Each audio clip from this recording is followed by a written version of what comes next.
এই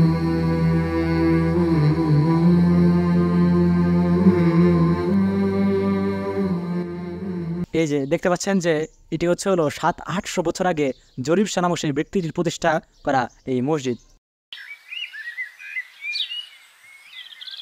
যে আলহামদুলিল্লাহ এই মসজিদ সম্পর্কে আমি শুনছি, জামালপুরে কোনো এক লোক স্বপ্নে দেখছিল যে এই জায়গায় একটা মসজিদ আছে, পাহাড়ের নিচে চাপা পড়ে আছে। তো ওনাদের বংশধরের কোনো একজন আসছিল, আসার পরে দেখি আসলে মাটি বাড়াইছে 12 দিয়েরই পরে আইসে, আমরা দেখছি এই বাড়াইছে 12 দিয়েরই। দেখতে পাচ্ছেন মিনারের কাজ কিন্তু এখনো চলমান আছে, শেষ হয়নি এখনো। আসসালামু আলাইকুম রহমতুল্লাহ।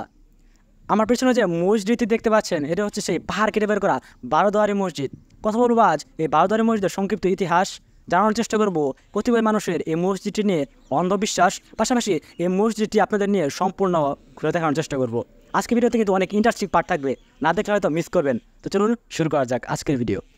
এই যে গেটটি দেখতে পাচ্ছেন এটি হচ্ছে এই 12 দুয়ারি মসজিদের প্রধান গেট। এখন এই 12 দুয়ারি মসজিদের প্রধান গেট দিয়ে আপনাদের এই মসজিদে প্রবেশ করে মসজিদের যে সৌন্দর্য রয়েছে ভিতরে এবং বাইরে এবং ছাদে উঠে এর দৃশ্য দেখানোর চেষ্টা করবো ইনশাআল্লাহ। তো চলুন কথা না বাড়িয়ে প্রবেশ করা যাক এই 12 দুয়ারি মসজিদের ভিতরে।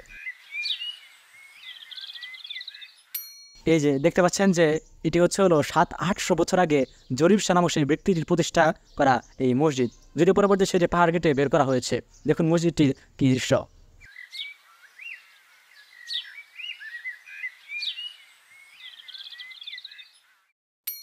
এই যে মসজিদটি দেখতে পাচ্ছেন এটি রয়েছে 12টি দরজা, 3টি জানালা এবং 3টি গম্বুজ। আর মজার ব্যাপার হচ্ছে হলো এই 12টি দরজা থাকার কারণে কিন্তু এই মসজিদটির নাম হয়েছে 12 দুয়ারি মসজিদ। যদিও মূল মসজিদ যেটা ছিল সে কিন্তু ভূগর্ভস্থলেই রয়ে গেছে, এর উপরে নির্মাণ করা হয়েছে বর্তমান এই মসজিদটি।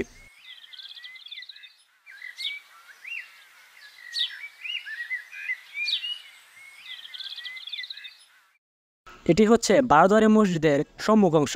এটি এখনও নির্মাণাধীন রয়েছে, যদিও আশা করি কাজ কিছুদিন কয়েক বছর আর কি কয়েক বছরের মধ্যে একদম শেষ হওয়ার কথা। সৌন্দর্য দিক থেকে কিন্তু এটি মাইশাবা মসজিদের পরে থাকবে আশা করি এই 12 দুয়ারি মসজিদটি কাজ শেষ হওয়ার পরে।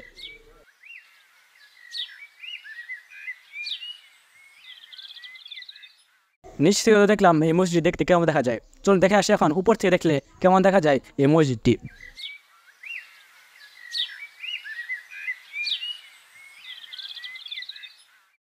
এখন আপনাদের দেখাবো এই মসজিদটি অর্থাৎ 12 দুয়ারি মসজিদটির যে সবচেয়ে বড় গম্বুজ। দেখতে পাচ্ছেন এটি কাজ চলমান আছে, কাজ হয়তো শেষ হবে হয়তো কয়েক বছরের মধ্যে কাজ শেষ হওয়ার কথা পরিপূর্ণভাবে, তখন আপনাদের এই মসজিদটি আরও সৌন্দর্য বৃদ্ধি পাবে। পাশাপাশি এখানেও এই যে এখানে গম্বুজের যে মিনারের যে কাজটি সেটিও এখানেও চলমান আছে, কাজ প্রায় শেষ পর্যায়ে হয়তো কাজ চলমান আছে। তার পাশাপাশি আপনারা এখানে আপনাদের একটা সবচেয়ে ইন্টারেস্টিং পার্ট দেখা যায়, যেটা আমার কাছে সবচেয়ে ভালো লাগার মতো যে জিনিসটা লেগেছে সেটা হচ্ছে হলো এই প্রাকৃতিক পরিবেশটা কিন্তু সত্যি অসাধারণ মনোমুগ্ধকর ভাই। মানে আর কি বলার মতো না কীরকম একটা ফিলিংস লাগে এই জায়গায় আসলে। আপনাদের একটু ভিডিও দেখার চেষ্টা করি, এই ভিডিও কি অসাধারণ ভিউ।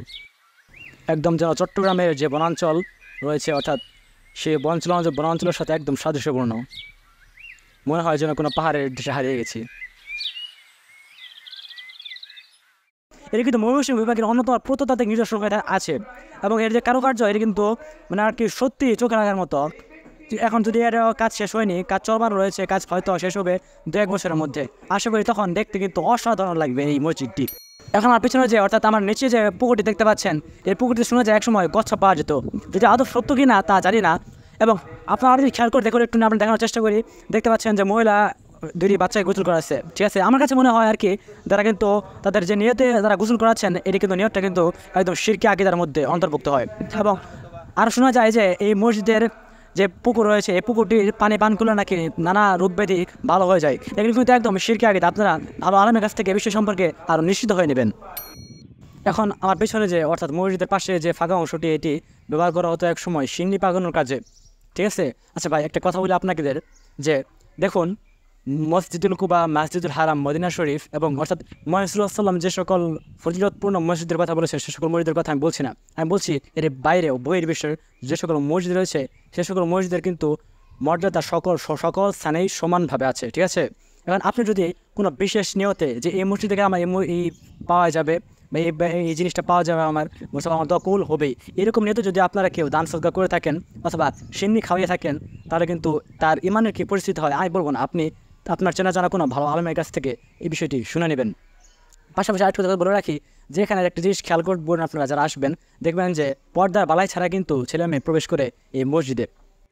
প্রিয় ভাই একটু শুনুন এবং একটু বুঝুন যে আপনি যে মসজিদে নামাজ পড়েন সে মসজিদে কোনো সিন্নি পাকানো হয় না, সে মসজিদে পর্দার বালাই ছাড়া কোনো ছেলে মেয়ে প্রবেশ করে না, তবে এই মসজিদে কেন প্রবেশ করবে একটু ভেবে দেখুন, একটু ভাবার চিন্তা করুন। আর আরেকটা কথা বলে রাখি যে এই সকল কার্যকলাপ করে থাকে হলো গ্রামের একদল মূর্খ জনগোষ্ঠী, যাদের সাথে আর কি তাদের যদি তর্কি করে হারিয়ে দেন তবে তারা বুঝবে না। তবে আপনার কাজ হচ্ছে তারা বোঝানো, তারা বুঝলো না বুঝলো না সেটা কোনো আপনার ইয়ে নাই, তবে আপনার কাজ হচ্ছে বোঝানো। তো শিক্ষিত মানুষ আশা করি আমার চোখে পড়ে না যে তারা এরকম এই অন্ধতার মধ্যে আজও আছে আর কি। আপনারা কিন্তু তার পেছনে দেখতে পাচ্ছেন যে এখানে মহিলা আসছে, দেখছেন এই মহিলার কিন্তু যারা আসছে তাদের পর্দার বালাই নেই, এটি কি ঠিক আপনারাই বলুন।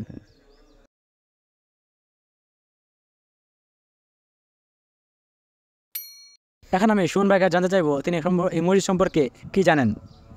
সুমন ভাই। জি আলহামদুলিল্লাহ, এই মসজিদ সম্পর্কে আমি শুনছি জামালপুরে কোনো এক লোক স্বপ্নে দেখছিল যে এই জায়গায় একটা মসজিদ আছে, পাহাড়ের নিচে চাপা পড়ে আছে। তো ওনাদের বংশধরের কোনো একজন আসছিল, আসার পরে দেখে আসলে মাটি সরাইছে, মাটি সরানোর পরে দেখে যে একটা মসজিদ আছে। তো সে বংশ পরম্পরায় সেখানে তাদের ছেলে সন্তান এখন এই মসজিদে ইমাম সাহেব, উনি খুব ভালো আলেম। আমি ওনার জন্য আসেন বর্তমানে নামাজ পড়ার জন্য, ওনার কথাবার্তাগুলো খুব ভালো লাগে। শিরকের বিরুদ্ধে কাজ করে, এখানে আগে শিরকি অনেক কাজকলাপ হইতো, এরমভাবে মানুষ সিন্নি করতো, পুকুরে পানি দেয় এরমভাবে গিয়ে মান্নত করতো, এরকম অনেক শিরকি কাজকলাপ করে করতো। ওনার বয়ানের মাধ্যমে কি আর কি এগুলো সব বন্ধ হয়ে গেছে। খুব ভালো আলেম, ওনার বয়ান শোনার জন্য মূলত এখানে আসা। অসংখ্য ধন্যবাদ ভাইকে তার মূল্যবান কথা বলার জন্য। আসসালামু আলাইকুম, ভালো আছেন? জি, আপনার কাছে জানতে চাই এই মসজিদ সম্পর্কে আপনার ধারণা কি? আমরা যেমন শুনছি কায়েবি মসজিদ বানাইছে ভারতীয়রই, পরে আইসে আমরা দেখছি এই বানাইছে ভারতীয়রই দিয়ে দরজা বানাইছে, এই দরজা বানাইছে খুঁজছে, খোঁজার পরে পরে মসজিদ আস্তে আস্তে দিনে দিনে হয়ে গেল। হ্যাঁ, জি, ধন্যবাদ জানাতে যাচ্ছে চাচাকে। ভাই আপনি আরেকটি কথা বলেন, এই কথাটা আমি কখনো তুচ্ছ তাচ্ছিলের সাথে অথবা হেওয়ার্সের সাথে বলছি না, কথাটি জাস্ট এই ঘটনার সাথে ওই উপন্যাসটির মিল পাওয়া যায়, আমি আর কি মিল পেয়েছি ব্যক্তিগতভাবে সেজন্যই বলা। ঘটনা হচ্ছে আপনারা গুগলে সার্চ করবেন যে বারোদারি মসজিদের ইতিহাস, তখনই আসবে এই ইতিহাসটি। আমি আপনাদের গুগল সার্চ করে শোনাচ্ছি যে জামালপুর জেলার আজিজুল হক সাহেব শ্রীবর্দী উপজেলায় পিএলএ পদে চাকরি করতেন। আজিজুল হক সাহেব ছিলেন পীর ভক্ত, তিনি তৎকালীন শর্ষিনা পীরের মুরিদ ছিলেন। সেই শুরুতে তিনি এলাকার তার পক্ষে প্রতিনিধিত্ব করার সুযোগ পান। তিনি একদিন স্বপ্নে গড়জরিপা মসজিদের কথা জানতে পারেন। পরের দিন তিনি গড়জরিপা যান এবং উঁচু টিভি খুঁজতে থাকেন। গ্রামের প্রবীণ লোকদের মাধ্যমে জানতে পারেন যে গাছপালায় ভরা ওই উঁচু ভূমির উপর এককালে মসজিদ ছিল। তিনি এলাকার লোকদের কাছে তার স্বপ্নের কথা বর্ণনা করেন এবং মুরিদদের নিয়ে মাটি গর্ত করে থাকেন। গাছপালা পরিষ্কার পূর্বক মাটি গর্ত করার কয়েক গজ নিচেই বর্তমান আকৃতির যে মসজিদটি সেটি পাওয়া যায়, সেটি দেখতে পান। সেই পুরাতন মসজিদের ইটগুলো 4 কোণ আলাদা ছিল এবং গোলাপ ফুল মার্কা ছিল। স্থানীয় লোকজন সেই ইটগুলো সংরক্ষণ করলেও 1963 সালে প্রত্নতাত্ত্বিক বিভাগ সেই ইটগুলো নিয়ে যায়। এই যে ঘটনাটি, এই ঘটনাটি কিন্তু আপনার যারা হয়তো অনেকে ধরতে পেরেছেন যে লাল সালো যে উপন্যাস তার সাথে কিন্তু মিল রয়েছে, কিন্তু লাল সালো উপন্যাসের যে কাল্পনিক চরিত্র ছিল সেই কাল্পনিক চরিত্রটি ছিল ভণ্ডদের একটি প্রতীক। কিন্তু এই যে বারোদারি মসজিদের যে পীর ছিলেন আজিজুল হক সাহেব, না আদৌ কি সত্য না আদৌ মিথ্যা তা আমি যাচাই করছি না বা তা বলছি না, জাস্ট ঘটনাটির মিল পাওয়া যায় সেজন্য আপনাদের বলা। আপনারা যারা বারোদারি মসজিদে আসবেন তারা কিন্তু একটি কমন সমস্যা ফেস করবেন। সমস্যাটা হচ্ছে এখানকার যে যাতায়াত ব্যবস্থা তা কিন্তু মোটেও একটা সুবিধার না, এবং যারা মোটর সাইকেল চালান তারা কিন্তু এই সমস্যাটি আরও বেশিভাবে বুঝতে পারবেন।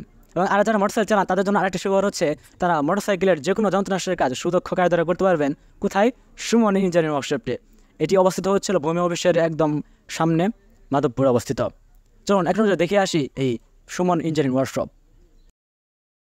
চলুন এখন এই দোকানের ভিতরে প্রবেশ করা যাক। প্রতিষ্ঠাতা হচ্ছেন রেজাউল করিম সুমন।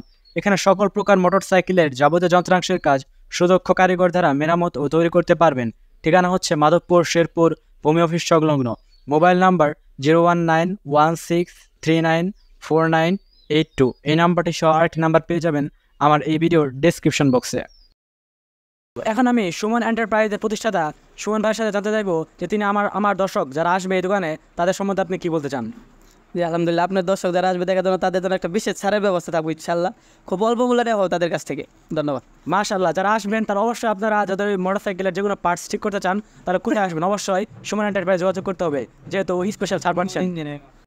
আর একটা পার্সোনাল কথা বলি আপনারা আমার যারা ভিডিও দেখেন তারা সবাই আমার বেশিরভাগই পরিচিত। আপনারা ভাবতে পারেন হ্যাঁ নিষেধ খুব ভালো কথা বলে ক্যামেরার সামনে, ঠিক আছে, কিন্তু আর সত্যি কথা জানেন কি, মানুষের বারোদারি মসজিদ আমি ভিডিও ব্লগ করেছি, মানুষ কিন্তু নানা দৃষ্টিভঙ্গি নানা দিক থেকে আগে থেকেছে, যার ফলে ভিডিও করতে কিন্তু ভিডিও করাটা অনেক টাফ হয়ে গেছে। তারপরেও আমরা সর্বোচ্চ চেষ্টা করেছি ভালোভাবে উপস্থাপন করার জন্য, ভালোভাবে ভিডিও ক্যাপচার করার জন্য। ঠিক আছে, আর আরেকটা কথা বলে নেই, আপনি আর সেই ব্যক্তি যে মনে করেন আমাদের ইউটিউবে ভিডিও দেখেন কিন্তু সাবস্ক্রাইব করেন না। মজা করলাম, দেখা হবে এরকম নতুন কোনো পরবর্তী ইন্টারেস্টিং ভিডিওতে। সে পর্যন্ত ভালো থাকবেন এবং আমার চ্যানেল সাবস্ক্রাইব না করা থাকলে সাবস্ক্রাইব করে দেবেন। আসসালামু আলাইকুম রহমতুল্লাহ।